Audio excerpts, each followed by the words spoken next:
जय हिंद। स्वागत है आप सभी लोगों का आपके अपने YouTube channel Goswami class time पर।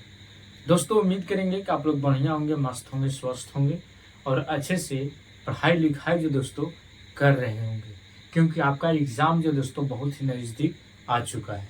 ठीक है, तो दोस्तों हम आपके लिए क्लास 10th के संस्कृत का वैसे सब्जेक्ट की क्वेश्चन को जो दोस्तों हम आपके बीच में लाए हैं, जो आपको फाइनल एग्जाम में जो दोस्तों ये सवाल पूछे जाएंगे। ठीक है, तो दोस्तों अगर आपका भी एग्जाम 2026 में है तो आपके लिए वीडियो जो दोस्तों बहुत ही महत्वपूर्ण है। ठीक है, तो चलिए इस वीडियो को शुरू करते हैं। ठीक है, और जो सवाल है इसको अच्छे तरीका से जो दोस्तों समझने का प्रयास करते हैं। ठीक है, तो दोस्तों आप इस वीडियो में शुरू से अंत तक बने रहिए। ठीक है, तो चलिए इस वीडियो को शुरू करते हैं। तो दोस्तों सवाल है कि कर्ण की विशेषताओं का वर्णन करें, यानी जो कर्ण था, कर्ण के क्या क्या विशेषताएं था, इसको जो दोस्तों आप क्या कीजिए कि कर्ण की विशेषता को बताइए। ठीक है, यानी कर्ण से जुड़ी बात को जो दोस्तों आपको बताना है। दोस्तों आपको बता दें कि जो सवाल है सब्जेक्टिव है, लेकिन यहाँ से ऑब्जेक्टिव भी सवाल जो दोस्तों हम आपको बताएंगे। बस आप इस वीडियो में शुरू से अंत तक बने रहिए। ठीक है, हम सब्जेक्टिव के साथ ऑब्जेक्टिव भी आपको पकड़ने के लिए बताएंगे। ठीक है, तो दोस्तों अगर आपसे पूछ देगा कि कर्ण की विशेषताओं का वर्णन करें, तो आप उत्तर में लिख दीजिएगा कि कर्ण कुंती का पुत्र था। कर्ण जो था तो किसका पुत्र था? कुंती का पुत्र था। ठीक है, तो यहाँ से एक सवाल आ गया कि कुंती का पुत्र के नाम क्या था? तो कर्ण था। कर्ण का माता का नाम क्या था? तो कुंती था। यहाँ से आप ऑब्जेक्टिव को याद रखिएगा। ठीक है, तो कर्ण कुंती का पुत्र था, परंतु महाभारत के युद्ध में उसने कौरव पक्ष से लड़ाई लड़ी। यानी जो कर्ण था एक कुंती का पुत्र तो था, लेकिन जब महाभारत का जब युद्ध हुआ तो जो कर्ण था एक कौरव के पक्ष से लड़ाई लड़ी। उसके शरीर पर जन्मजात के मतलब होता है जन्म। ठीक है, जन्मजात कवच और कुंडल विद्यमान थे। यानी जब जन्मजात था तब से उनके गला में, किनके गला में? कर्ण के गला में कवच और कुंडल था। क्या था? कवच और कुंडल जो था वो विद्यमान था। यानी कवच और कुंडल पहने हुए थे कौन? कर्ण। ठीक है, कर्ण कौन थे?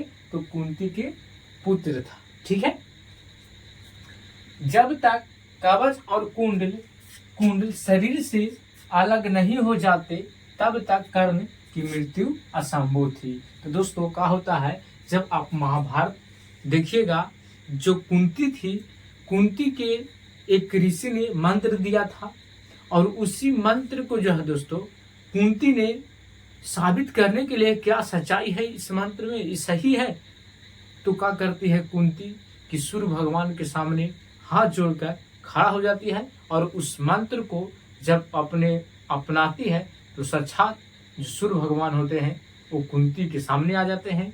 और जब कुंती के सामने आ जाते हैं तो कुंती घबरा जाती है और कुंती कहती है कि हम इस मंत्र को, एक ऋषि ने हमको जो मंत्र दिया था इसको हम देख रहे थे कि सही था कि गलत, लेकिन सूर्य भगवान ने कहा कि जब हम आए हैं तो कुछ न कुछ दे ही के जाएंगे।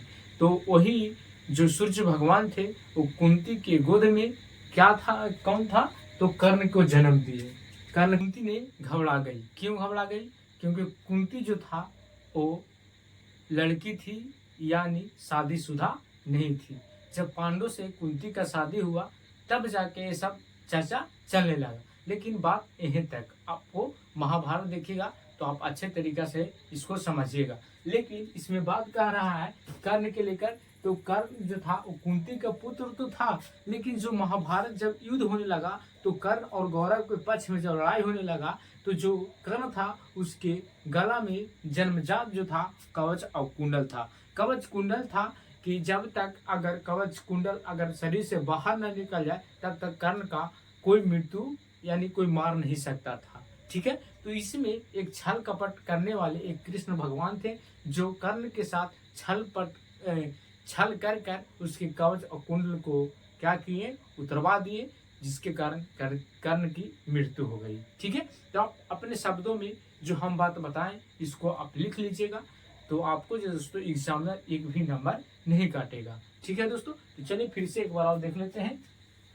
कि कर्ण की विशेषताओं का वर्णन करें। ये सवाल इस तरह से रहेगा, उत्तर में लिख दीजिएगा कि कर्ण कुंती का पुत्र था, परंतु महाभारत के युद्ध में उसने कौरव पक्ष से लड़ाई लड़ी। उसके शरीर पर जन्मजात कवच और कुंडल विद्यमान थे। जब तक कवच और कुंडल शरीर से अलग नहीं हो जाते तब तक कर्ण की मृत्यु असंभव थी। ठीक है, तो इतना लिख दीजिएगा। ठीक है, तो दोस्तों आपको पूरा नंबर मिल जाएगा, एक भी नंबर नहीं कटेगा। बाकी दोस्तों अगर आपको ये वीडियो पसंद आया होगा तो आप इस वीडियो को लाइक जरूर कीजिएगा। अगर आप चैनल पर पहली बार होंगे तो चैनल को सब्सक्राइब जरूर कर लीजिएगा, क्योंकि इसी तरह का वीडियो जो दोस्तों हम एक एक सवाल को दोस्तों जो महत्वपूर्ण होता है वो आपके बीच में लाते रहेंगे, जिससे आपको एग्जाम में अच्छा अंक आने का प्राप्त होगा, अच्छा अंक आएगा। ठीक है दोस्तों, और कम समय में दोस्तों एक सवाल को अच्छे तरीका से समझ लीजिएगा। ठीक है दोस्तों, तो दोस्तों मिलेंगे अगले वीडियो में। जय हिंद, धन्यवाद।